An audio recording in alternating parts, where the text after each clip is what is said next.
We're back. Welcome to another episode of the Wealthy Podcast. I am your host, Shauna Nairos, and today we are welcoming back Elder Leon Lewis, who is a wisdom and knowledge keeper from the Okanagan Syilx Nation. He joins us from Karameas this morning, and we had the most delightful, insightful conversation about medicine. You're going to want to listen up.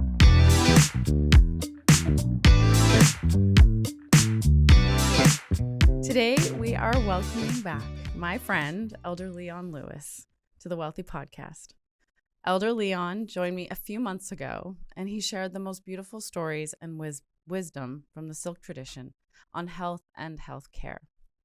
Elder Leon is a well-known knowledge keeper from the Syilx Okanagan Nation, and he brings deep wisdom from both his cultural teachings and his many years working in healthcare and mental health, including contributing to the Indigenous-led models of healing in our communities.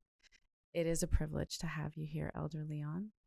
Before we begin, I want to acknowledge that this conversation is being recorded on the unceded, ancestral, and continually cared for territory of the Syilx Okanagan people. Elder Leon is well respected, and I'm so grateful to have you here. Alongside that, he has spent many years working in healthcare, helping shape Indigenous-led approaches to healing in our region. In our last conversation, we explored Indigenous perspectives on health and well-being more broadly. And today, I've invited Elder Leon back to go a little bit deeper into the teachings around medicine and what that translates to in Indigenous teachings, and the role of ritual and wisdom of plant medicine rooted in the land. So that is my big, long-winded introduction. Welcome back, Elder Leon. All right. Limnum, thank you. Yes. Grateful to have you here. So today we're talking about medicine. And before we started recording, you actually reminded me that there is an element that we should probably start with. And that is basically probably something that most of us take for granted, and that is the food that we put in our bodies. So I think that's a really great place to start. Can you tell me, in your own words, what the role of food is in terms of medicine? Yes, I'd be glad to share with you what I know. But anyways, I'd like to say, why hast is quis CEWEL'NA? CEWEL'NA was my great-great-grandfather's name that was given to me. It's a great honor to carry this name. I do my best to honor his name. My English name is Leon Lewis. I'm from the Smelcomeen. And my dad is Leonard Lewis from the Smelcomeen. My mother is Eleanor Moses from Chalouse and Merritt. And I've been learning and experiencing our culture firsthand for, I don't know, almost 40 years now. And I just love to share my knowledge. And so food, comes from our creation story. You were asking if I could share that creation story with you again. But anyways, Kasepi, long time ago, on this earth, there was only plants and animals. And kulenchuten, the great spirit, he called all the plants and animals together. And all the plants and animals, they came and they sat around and they were talking. And kulenchuten, he told the plants and animals, I'm going to make human beings. I want you to tell me what I'm going to make those human beings out of. I'm going to leave. I'm going to let you talk. And when I get back, you tell me what I'm going to make the human beings out of. So kulenchuten, he left. All the plants and animals, they were sitting around and they were talking and talking. And pretty soon, here comes kulenchuten. He's coming back. And the animals saying, oh, here he comes. We haven't made a decision yet. What is it? kulenchuten going to make the animal or the humans out of? And so kulenchuten, he got back and he said, okay, I've given you enough time. Now tell me, what am I going to make the human beings out of? And all the plants and animals, they looked at each other And they said, Skim Heast, Black Bear, you're the wise one. You make that decision. So Skim Heast, he gets up and he's walking around, he's thinking and he's thinking. He said, you know what? All I have to offer is a piece of myself. In our language, they call us a tearing. He took a piece of himself and he tore it off and he gave that to the Creator and he said, here, you use this to make the human beings. And next he turned to Speetlum. He said, Speetlum, what do you have to offer? And Speetlum said, all I have to offer is a piece of myself. And so she tore a piece of herself off and gave that to the Creator to make us. Next was the Seaberry, the Saskatoons. Now, what do you have to offer? And she said, all I have to offer is my flesh. I offer that to you to make the human beings. And next was in Tia Tia, the salmon. The salmon offered herself to the piece of herself to the Creator to make us. And so what was that they offered to give to the Creator to make us? What was that? When you tear this, what is that? Can you tell me? Well, it's like a part of them. It's Yes. their flesh. It's their nutrients. What do you call that in biology? Oh, gosh. Starts with a D. DNA. Yes, DNA. Give that lady a prize. Yes. I didn't know this was interactive. There would be tests. But anyways, yes. They all gave their DNA to the Creator to make the human beings. We have the same DNA as they have. That makes them our parents because they gave of themselves to the Creator to make us. And so the Creator, kulenchuten, he said, okay, I'm going to take this, I'm going to make the human beings. When I make the human beings, they're going to be kind of pitiful. They're not going to have hair like Skim Heast does to keep them warm. They're not going to be able to function in this world. How are they going to survive here on this world? I'm going to leave and I want you to talk about how these humans are going to survive here on this world. And so kulenchuten, he left, and again all the plants and animals, they sat around and they talked and they talked. And pretty soon here comes kulenchuten, he comes back. He's okay, I've given you enough time.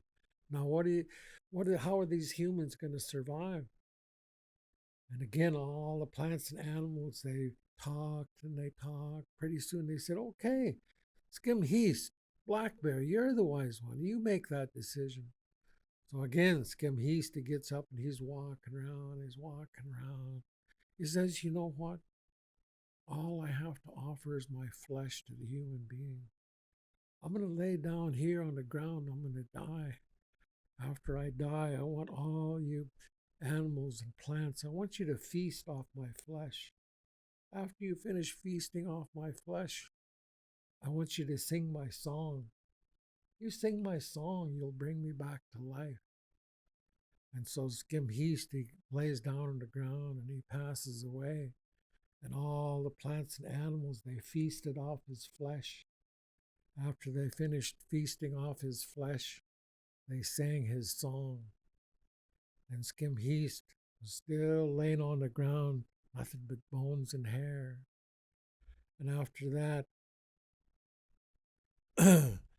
here was this fly. His fly was flying around, buzzing around, and says, let me sing, let me sing.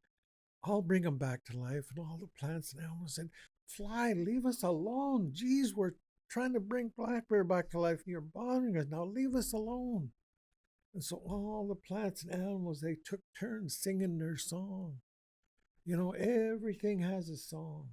Everything is singing out there. We just don't listen. That's important that we learn to listen because they're singing to us. And so all the plants and animals, they took turns singing their song. And after they finished singing their song, all of the plants and animals, Skim Heast still laying on the ground, nothing but bones and hair. And here was Fly. Fly was saying, let me sing, I'll bring him back to life. all the plants and animals. They said, okay, fly, you're the last chance. You sing your song. You bring them back to life. And fly, he flew down. He landed on Skimheast. All was left was bones and hair. And he started dancing. He started to sing. He sang a song. And Skimheast didn't come back to life. And pretty soon, Fly, he looks up to the sky and he starts to cry. His tears were coming down because he couldn't bring Black Bear back to life. And when Skimheast, his tears were dripping down and it fell on Skimheast. And that's what brought Skimheast back to life, his tears and his song. He gave Skimheast his song to survive on this earth for the rest of eternity. And so after Skimheast came back to life, Skimheast is the chief of all the food, the two-legged and four-legged animals he's the chief of. He offered them to the human beings to keep them alive, to keep them nourish their bodies. And so Skimheast, he turned to Speetlum. Speetlum, chief of all the foods that grow underneath the ground. Speetlum is the bitter root that grows underground. And she's the chief of all the foods that grow underneath the grounds. And some of them are the potatoes, the carrots, the onions, the camas, all those foods that grow underneath the ground. She said, I offer that to the human being to keep them alive, to nourish their bodies. But all I ask is you take my life with respect and honor me. That's all I ask. And she turned to Seaberry, the Saskatoon. She said, you're the chief of all the foods that grow underneath the ground, above ground. What do you offer to the human being? Seaberry said, you know what? All I have to offer is my flesh. I offer my flesh to the human beings to nourish their body. I'll offer all the berries that grow above ground, all the foods that grow above ground. I offer them to the human beings to nourish their bodies. And all I ask is you take my life with respect and honor me. That's all I ask. And next she turned to Tia, the salmon, chief of all the foods that grow in the water. And Tia said, I'll offer my flesh to the human beings to nourish their body. But all I ask is you take my life with respect and honor me. That's all I ask. And so all the foods that grow in the water, she offers that to the human beings to nourish our bodies. Very important to know. But also, back to the fly. What does the fly tell you? The fly tells you even the smallest things are important. Even the smallest things are important. They're all important. They help us take care of us. Because if it wasn't for the fly, you see something dead on the road, it'll make us sick because it won't get cleaned up. That's what the fly does. It cleans all those things up. That's its purpose, its job. So everything has its purpose.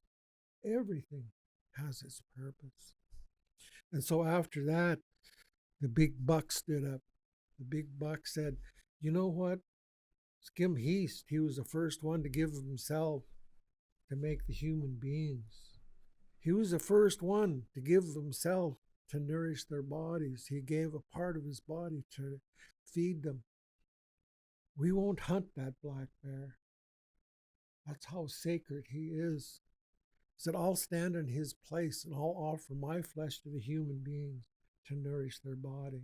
I'll offer my horns and my bones for them to make their tools. I'll offer my hide for them to make their moccasins, to make their vests, to make their gloves. But all I ask is you take my life with respect and honor me. That's all I ask. And so I had to sit down and figure out, what does that mean? Take my life with respect and honor me. That means that when I take that deer's life, I sweat, I clean myself from the inside out. when I do that and I go and I take that deer's life, that deer can smell very good, smells everything. And if you don't clean yourself before you go hunt, that deer will smell you and they'll say, oh my God, here comes a human being. They stink. Let's get out of here.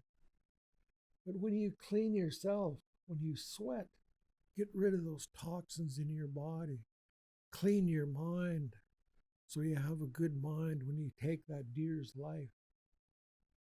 That deer will smell you when you go to hunt. They'll say, that human, he smells good.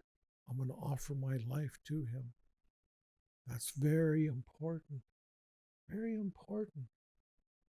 So all the roots, the berries, the salmon, skim yeast offered to all those animals to feed us. To do this in the right way. That's how we make medicine. When we do this in a proper way, it's medicine. And that's what nourishes our body when we do that in the right way. It's not just going to the store and buying hamburger or pork, take it home and cooking it. How is it treated? It's not real medicine. When we do it the proper way, we make it medicine. Mm. How is that? That's a brilliant place to jump off this conversation from. And there's so many things in there, and I almost just don't even want to get in the way of you sharing. I'm curious, you touched on it a little bit, just the effort that goes into hunting and being in relationship with the plants and the animals as human beings, and some of the rituals that are involved in just preparing oneself to, say, go hunting. But you also talked about, like, when we weren't recording, just like the effort, to grow the plants, to care and tend for them. And it's so helpful to understand, I think, for many of us who grew up going to the grocery store and it's just like there on the shelves and in the refrigerator. There's no relationship with it. And so that connection isn't necessarily there. Therefore, that relationship to food as medicine has been broken because we're not part of the process. Yes. Does that make sense? Yes. Can you explain that in your words? Because I feel like I'm a little clunky at it. But tell me how important it is that relationship with actually sort of like hunting and gathering and, preparing, whether it's, I am the worst cook in the whole wide world, but like, how we store the food, how we season the, like all of these different things that that Indigenous culture has taught, and how that informs the relationship that we have with what we're putting in our bodies. Mm-hmm. This is a very long question. Yes. That when we gather those foods and those medicines, we honor them, just like they asked. All I ask is you honor me and take my life with respect and honor me. And so when we gather the speetlum, the bitter root, we have a ceremony. We thank that speetlum for feeding our people from the beginning of time right up to today. We ask that speetlum be here for our children, our grandchildren, our great-great-grandchildren. That's how we honor that food. Same with the sea berry. We do that. We honor that sea berry. We thank you for feeding our people from the beginning of time right up to today. And the salmon, the same thing. We do that too. And when we do that with the salmon, we do that at OK Falls. When they catch that first salmon, they cut that salmon open, they take that air sac and they put it back in the water so that those eggs that are being laid, those babies, when they're born, they'll remember where they come from. So when they leave, they go all the way down the river, all the way down the Columbia River. all the way to the Pacific Ocean, all the way up to the Alaska Panhandle, and they come back. They know where they come from. So they'll come right back to where they're born. Mm-hmm. And that's why when we do that ceremony, that communication we have with them is very important. They say, thank you for honoring me, remembering me. It's just like your boss telling you, Shauna, you did a good job. I thank you. Mm. How does Shauna feel? You feel good. I want to come back to work the next day. Yes, yes. And that's Yeah. how our foods are. Yeah. They feel that. And that's how we make it medicine again. That's how we make it medicine. And the story just continues on. After the big buck stood up, then our medicines, all our medicines, they stood up and they told us who they are. Just like the tamarack stood up and said, I offer my bones here for your bones. You make a tea out of me, I'll keep your bones strong. And all the other medicines, they stood up and told us who they are and what they offer us. Just like when my mentor, my teacher, CEWEL'NA, he taught me the medicines. And when he took me out in the land and he was teaching me, I told him, how did we learn about our medicines? Did we look at a plant? We say, let's take this plant and try it out and see what it does. Yeah. He laughs at me. He said, no, no, no. You remember the creation story and how food was given. At the end, after the big buck stood up and all the medicines, they all told us what they offer us to keep us healthy. And all our foods, when they come out at a certain time of the year. And when they come out and we ingest it, it helps prepare our body, take care of it in a better way. It's just like taking your car into the garage and having the oil changed, having a tune-up at certain times that your car needs those things. That's how our food works. So we're supposed to eat foods when it's in season. Yes. Not like just because it's there. Yes. And so when we ingest those foods at that time, it goes into our body and it does a chemical reaction to help our body become healthier, get rid of some of the toxin foods that are in our bodies and some of the sicknesses that are in our bodies. It helps get rid of that. That's why our people were able to survive to be 140, 160. And nowadays we're lucky if we make 95 because the foods that we eat today is not meant for our bodies. Our bodies are programmed to eat the speetlum, the sea berries, the salmon, the deer, the elk, the moose, the medicines. All these things are medicine for our bodies. Even when we gather them, we're making medicine. When we're cooking it, just like you were talking about, when you cook, usually when your mother's in the kitchen and she's cooking, she's singing. And what she's doing, she's making medicine, making that food medicine. So when you eat it, it's medicine. That's important when you do that. Next time you watch your mother, your grandmother, when she's in the kitchen cooking, that's what she's doing. Very important. And if at any point, I just kind of reflect, I so wish that we could kind of go back to those ways because I really believe in what you're saying. But there's so many places now with the way that we live that relationship is broken. Yes. Do you know what I mean? Yes. And I know that's not why you're here, is to say, but like from your perspective, what are our opportunities that we can consider? Anybody that's listening to this, to start to kind of like consider their relationship with food as medicine, Yes. Like, where do you start? Yes. Just like, when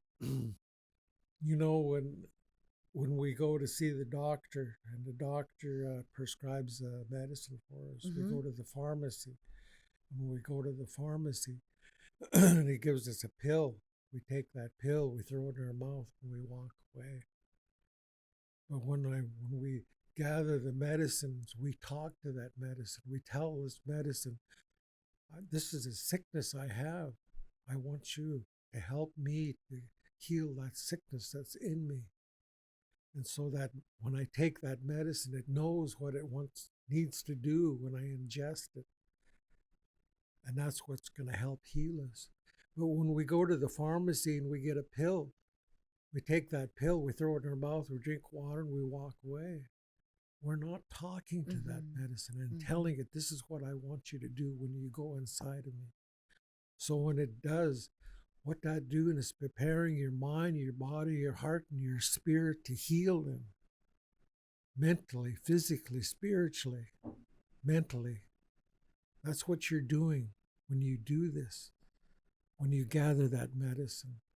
When you're using that medicine, you're talking to it. And your body knows what it needs when you gather that medicine. Can I share a story with you? Yes, I'd be honored. So, exactly what you're talking about. In 2019, I was diagnosed with breast cancer, and I was 44, so I was pretty young, and it was very shocking.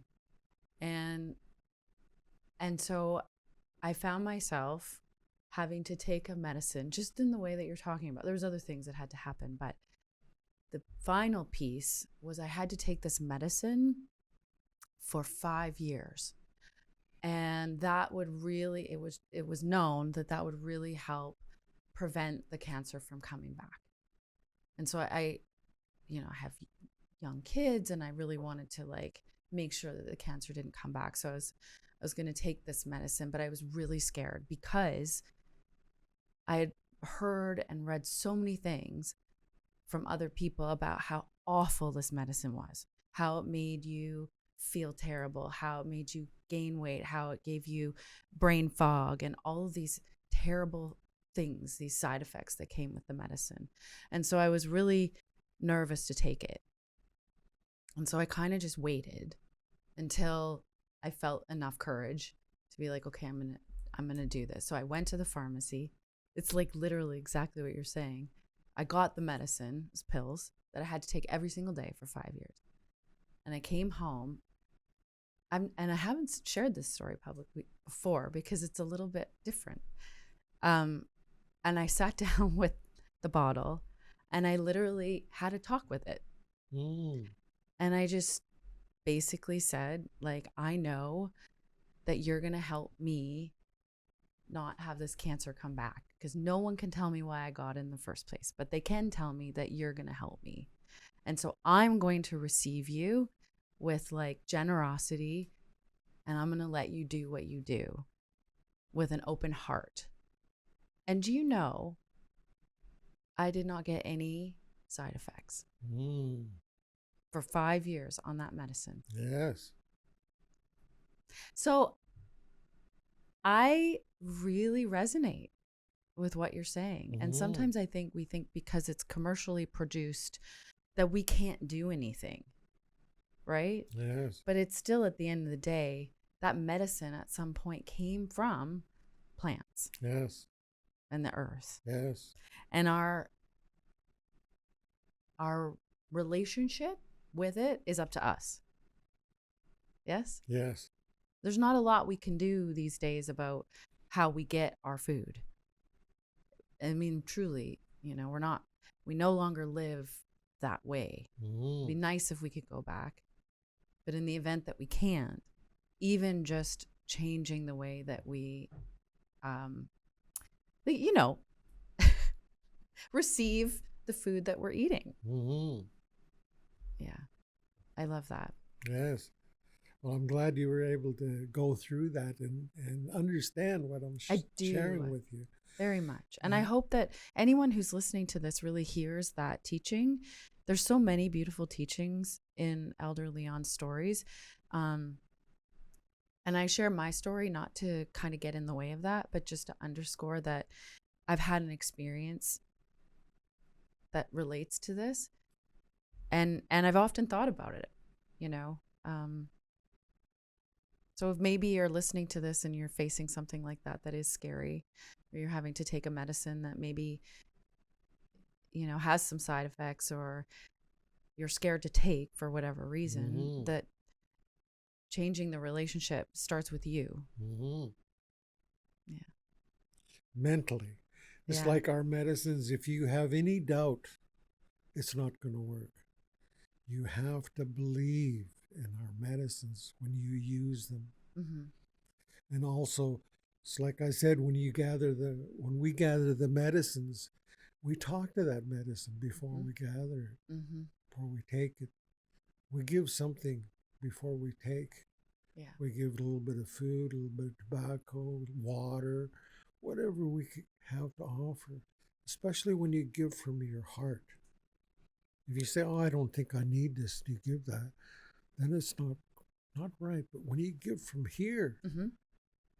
you say, "Here, this is precious to me. I give this to you, Mm-hmm. and I ask you for your help." Mm-hmm. And after you take it and you use it, after you're finished with it, you don't throw it in the garbage because it's disrespectful. Right. So you take it and you give it back to the land, and you give a little bit something again. Say, "Thank you for your help. Limlim, I appreciate your help." Mm-hmm. And that medicine, just like I was telling you, when your boss tells you, "Hey, you did a good job, Sean." And so the medicine, it feels good. Mm-hmm. The land feels good. So it's not, the land's not only healing you, you are healing the land when you do it in a proper way. Because they're saying, "Here I am, I'm here to help you." When we go out in the forest and we walk around and say, "Oh, geez, look how beautiful this is." Meanwhile, we're stepping on our medicines, we're ignoring our medicines, our foods, and they're saying, "Hey, I'm here to help you," and here you are just ignoring me. Mm-hmm. And so when we use them, they're happy. This is what I'm here for. This is my purpose, is to help take care of you. And so when you use me, I'm happy. Mm-hmm. I'm so happy. Are you, you know, many nations, I did a little bit of research, but again, I'm really curious about your translation of this. Many of the nations talk about like the four sacred medicines. Is that something that is highlighted in the silk tradition as well? Um, all depends on which medicines you're talking Yeah. about or how. But like all our medicines are sacred. Yeah. Everything is sacred. Everything we believe, everything has a spirit and must be treated with respect. Mm-hmm. Everything, even the little sand, even the little rocks, Mm-hmm. even the little birds, everything has a spirit like we do. Mm-hmm. And then when we respect them, they respect us. That's important to be able to remember that. Yeah. And that's why when we go out there and we take that medicine and it feels good, you're happy because you are out on the land. Mm-hmm. You're getting in touch with that land again because that's where we come from. It's like we have the same DNA as they have. I know. Remember we talked about this last time? I was listening to another podcast, and it was an astrophysicist. And he was talking about how much DNA we actually share with a banana. Mm-hmm. Huh? Any guesses? I know the answer, but like 60% of our DNA we share with a banana. Mm-hmm. So like this isn't just story. Now with science, we know that this to be true. Mm-hmm. Right? Like we are the banana and the banana is us. Yes. Right? And to your point about all of the plants and animals that have given their lives first to create humans and then to sustain them, it's really sort of humbling Yes. And that relationship is so important. Yes. Yeah. What about like, okay, last time you came, we gave you a gift of tobacco, right? Mm-hmm. Tobacco's a pretty important medicine. Mm-hmm. And can you share a little bit? I know I didn't prep you for that question, but can you share a little bit about why tobacco is sort of considered a medicine? Yes, before the immigrants came here, we had tobacco, and when we smoked that tobacco, we didn't inhale it. It's like now when we have a cigarette, we inhale it, goes into our lungs. Right. But a long time ago, it's like when my grandfather filled his pipe. He filled his pipe up, and when he filled his pipe, he was praying. And so when he's praying, in his mind, he's praying, and he takes that smoke and he holds it into his mouth, and then he blows it out.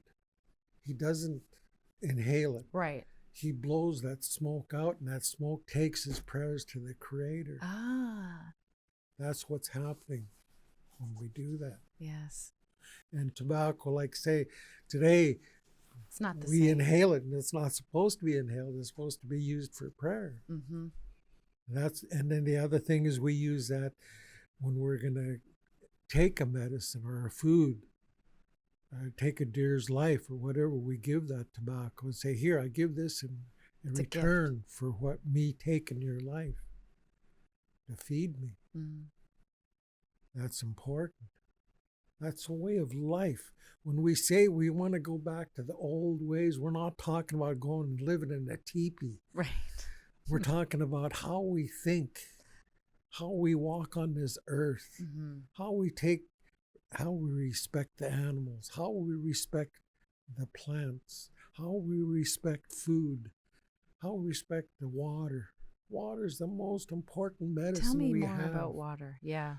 Water, we started canoeing back in 2001, and my mentor, my teacher, Herman, he said, the Creator was first. Second, what he made was water, and he gave that to all the universe. That's where water comes from. And even when we're conceived in our mother, we're encased in water. That's how important water is. So even when we're first conceived in our mother, we're encased in water. And that's why water is so important, to have clean water. Because you don't want to have your baby in contaminated water. This is one of the reasons why our people fight with their life to protect that water. Because we know if you contaminate it, we drink it, it's going to make us sick. And when we do that, we do it peacefully until you don't listen. And when you don't listen, that's when we stand up and say, enough is enough. We're not only protecting this water for us, we're protecting it for you too. You deserve to have clean water. That baby that's yet unborn needs to have that clean water. That's why we do that. That's why we have so much respect for water. Even when we're canoeing, before we get in that canoe, we got to get in the water and wash. Get rid of that negative energy on us. And we pray, we give thanks to that water from the beginning of time right up to today. That water we drink today, our ancestors thousands of years ago were probably drinking that same water that they drank. That's how important that water is. Water is very important. And we're made up of essentially water. Yes. And I'm going to actually you don't have to answer this, but I think it actually is relative to this conversation. I was thinking about some of the greatest tensions that we've experienced in British Columbia with Indigenous and non-Native cultures is over water, not just the drinking water, but our oceans. And I'm just reflecting on what you just shared with me and our audience about the importance of the relationship with the creatures of the water and the fish. And I'm just curious, is that what's underscoring that tension over, and again, this podcast is not political, but I think a lot of people misunderstand that tension. Mm-hmm. Would you agree? Yes. Yeah. It's we have to survive on this earth, and sometimes we have to pollute the water. But the thing is, progress, we're not against progress. We're against how progress moves forward. When we do it in a good way, it's just like when we were before contact, when we stayed in a place, when we left it in better condition than what we found it. And nowadays, when big corporations come in, they don't leave the land better than how they found it. Mm-hmm. And that's sad. It's sad when we do it like that. And it's sad for all the reasons that you just explained. Yes. And we have a relationship. It's like I was talking with my nephews on the way up here, when we have a ceremony that's going to start tonight. Yeah. And that ceremony was taught to us by the animals. And when we say we're going to have that ceremony, what we're doing is we're calling all animals from the highest mountain to come and be there. We're calling all animals from the deepest ocean to come and be there with us. That's how powerful that ceremony is. That starts tonight? That's that connection we have to everything. Mm-hmm. Everything we are a part of. And just like they say, we came across the Bering Strait when we came here. No, we didn't. Our creation story tells us we were made right here. Mm.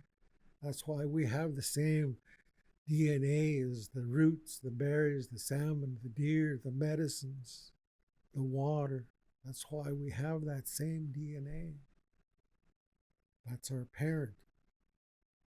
We are a part of them, and they are a part of us. And when we learn that and have that respect for it, imagine how beautiful this world would be. Indeed. Yes. We wouldn't have all this sickness that we have today. My grandfather told me, he watches all these people. He said, they dig into the soil and they dig and they dig and they dig. They have no idea what they're bringing up, what has been hiding in there for thousands and thousands of years. You disturbed that. You awoke that. Mm. Now what are you going to do after you awoke that? Mm-hmm. So your ceremony, if you're comfortable sharing tonight, calling all of the plants and animals to sort of come down, what is the what is that? Is that like ushering in a new season? Like, what is the ceremony for? Healing. We go there to heal. Because when we go there, there's certain people that have songs that come from an animal, come from the wind, come from the water, come from a porpoise, could come from anywhere, and they'll come to you. And when you hear that song, we can be in a room full of people, and when that song comes to you, it's like you hear it on the radio, but you're the only one that hear it. Mm. Nobody else in the room will hear it because it's for you only. And when you sing that song is a healing. It's just like all these different doctors that have specialties. That's what those songs are. They're a specialty on how they're going to heal you when they sing those songs. And when they sing them, sometimes they'll tell you, this is where my song comes from. It comes from a frog, or it comes from a bear, or it comes from a cougar. their specialty is what's going to help heal you. Mm. Their strengths become your strength. Their weakness becomes your weakness also, though. And so it's up to you to overcome that weakness, to become more balanced. That's what it's trying to teach you. Very important. So you hold so much wisdom, and um, you've shared, all of the sources of inspiration for that. But like, how do you know all this stuff? By living it. Yeah. Just like I said, I never got my knowledge from a book. I never got it from the internet. I got it from learning with my teacher. I travel with my teacher wherever he goes. I have many, many, many teachers that teach me and share their knowledge with me. And so I listen to them, and that's how I gather that information. Mm. And it's taken me many years to learn what I've shared with you today. Mm. It didn't happen overnight, and I began to live it by going out on the land, gathering the foods, the medicines, going to the ceremonies, and understanding why we do those ceremonies are very important. And just like today is 2026, that's linear. It's a line that goes like that. Us, we go by the moons. Everything goes in a circle. Mm-hmm. And that's important to know that too. That's a big difference. Mm-hmm. Big difference in how we look at things in life. Yeah. Mentally, physically, emotionally, and spiritually. To know that. Yeah. And we talk about that. I'm starting to understand my life in that way a little bit more too. Like, I'm not just 51 years old, but I'm in a different season of life. Yes. Like it's less about kind of that like chronological age, mm-hmm. and less of like a progressing to something, but just more shifting into something, a different season, mm-hmm. The cycle, like you said. Yes. I want to acknowledge that also we're not alone in the room today. Yes. And you talked about how this is known to you, how you know these things and living it, and also having had teachers yourself. And so I want to acknowledge that there's you've got 2 nephews here. Yes. And another friend, and maybe you can introduce them, even though they're not on mic. I think it's important that we recognize they're here and why they're here. Mm-hmm. Yeah, so I always like to have my nephews come and travel with Uncle and learn some, because there's lots to learn. And so I told my nephews, if you want to travel with Uncle today, you're going to have to get up pretty darn early. And they did. Made Uncle proud. But my nephews here, they just went through a rites of passage about 3-4 weeks ago, and I'm glad that they went through that. But my nephew, Pataukin, he just graduated high school about a year ago or so, and he's doing very well. He knows what he wants to do. He travels with his dad. His dad is a singer. Oh. His mother comes from New York. A very big family. They're very traditional over there also. And so they come from traditions that go back thousands of generations. And so that's who they are. They have lots to learn. That's why I'm glad my nephew Pataukin is here to listen and learn. And my nephew, other one over there, Kulenchuten, I always try to share as much as I can with my nephew Kulenchuten, as he's been through that rites of passage also. Mm. And their dad, like I said, sings. He's going to be singing tonight. And when my brother sings, he always makes it snow. Oh, really? The first time he sang, I got to witness when he first started to sing. It's just like a baby being reborn. The first time when he sang, I got to witness that. It's a great honor to witness a new beginning, just like my nephews did. And but anyways, when my brother sang, uh, when we left the building, there was just snow, and it snowed and snowed and snowed. We must have got about 3 feet of snow. I called my brother up and said, "Look what you did." We need snow right now. You Yes, tell him to sing his heart out. yes. And my other friend over there, Lenore, Lenora. I've known her for a few years, and I'm honored to work with her. She does good work, and so we're kind of like learning how to work together and share our knowledge with each other and help each other move forward in learning how to help our people, as our people have a hard time to come to the hospital. Yeah. It's um, and how they're misunderstood. I always tell the doctors, when you see one of our elders, put that paper and pen down and listen to them. All they want is to be heard. That's all they want. But if you're sitting there writing things down, they're halfway through telling you what's the matter, and you write a prescription and say, "Here, now go." No, they just want to be heard.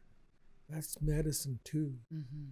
And so now the doctors have been telling me, we've been listening to you. Now we're recording it so I can just sit there and listen to them. Mm-hmm. Exactly. Without writing while they're talking. It's kind of disrespectful when they do that. Mm-hmm. And sometimes they think our elders are drunk and they're making bets on it. I said, no. Quit assuming. Talk to them first. Mm-hmm. And then figure out whether they're drunk or not. Yeah. And same with our young people. I was in the emergency with this young lady. She had abscessed tooth, and she was the one in help. And the nurse went over there and told her, "All you want is drugs. Now get out of here. Get out." I said, "Quit assuming. Talk to her. She's in pain. Help her." Mm-hmm. That's what I want to do, is help our people. Mm-hmm. Very, very important to be able to help them. I don't do this for recognition. I do this to help my people. That's important. Well, I am so grateful to be able to have you and just spend time with you and listen. I've reflected on this before we started recording, but I always marvel because your stories align so beautifully with so many other ways of knowing that we have invited to sit in that very same chair. Mm-hmm. I talked about the neurologists and the cardiologists, and we've had nutritionists, and we've had people that specialize in fitness and all of the things. And y'all just say the same thing, just in different ways. Yes. And I think it's really important to have you share in your own words and for people to hear it that way, because we're not as different as we think. In fact, there's so many things that we can learn, and just like the relationship that you described between our healthcare practitioners in a hospital and their patients, sometimes the best medicine is to just listen. I'm a really bad listener. I've tried my best, but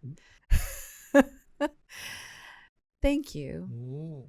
Before we wrap up, I'm going to give you the last word. Is there any last teaching, a story, or anything that we didn't cover today that you wish to leave our listeners with? Well, our culture is based on respect. Everything needs to be respected. And that's why I say I want to help our elders when they come to emergency or see a doctor. Just have that respect for them. That's all they ask.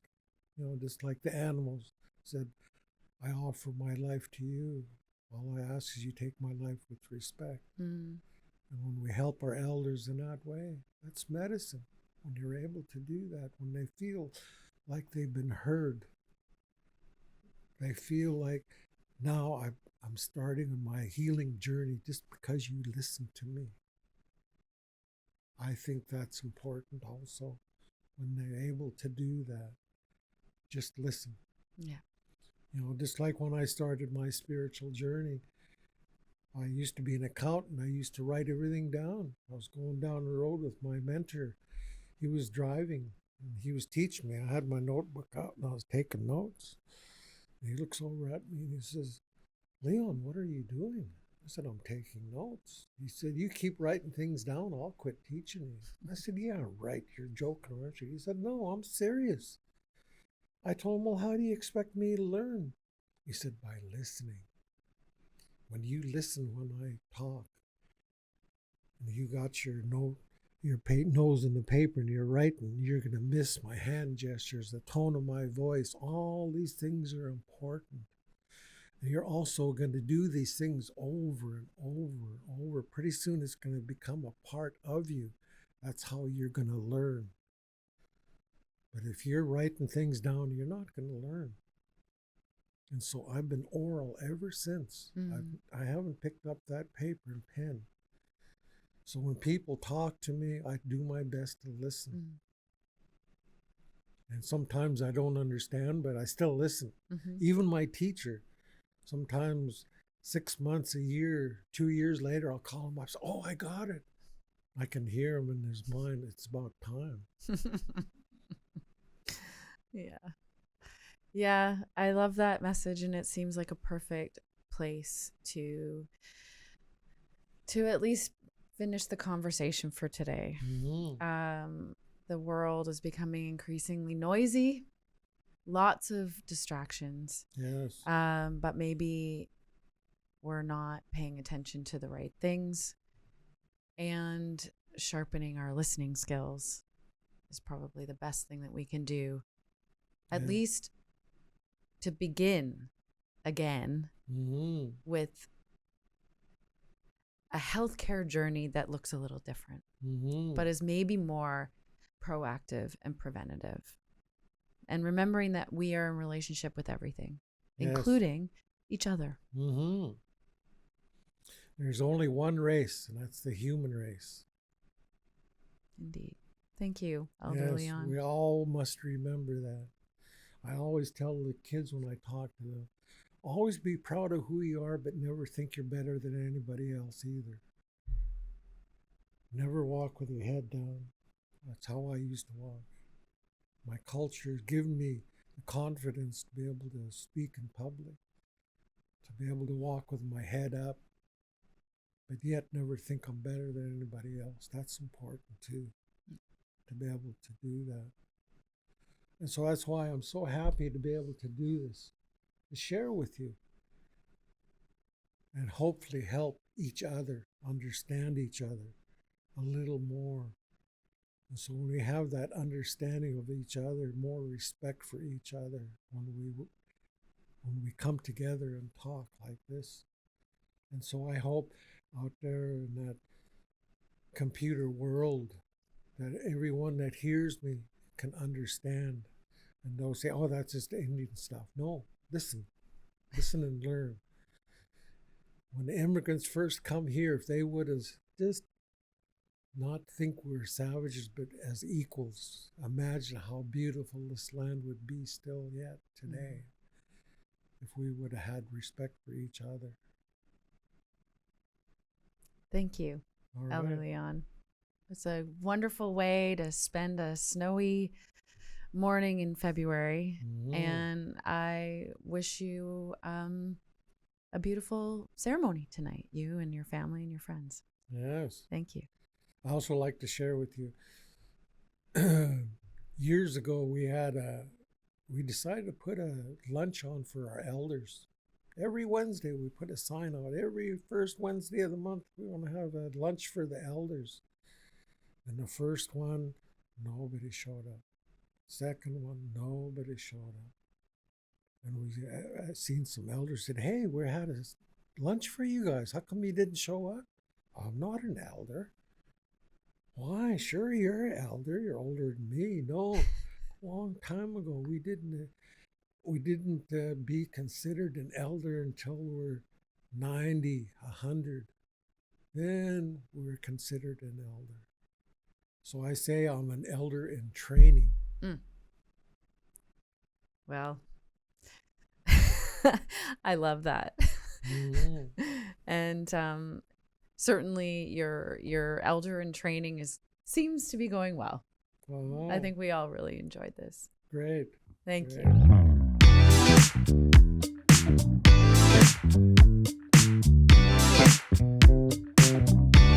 you.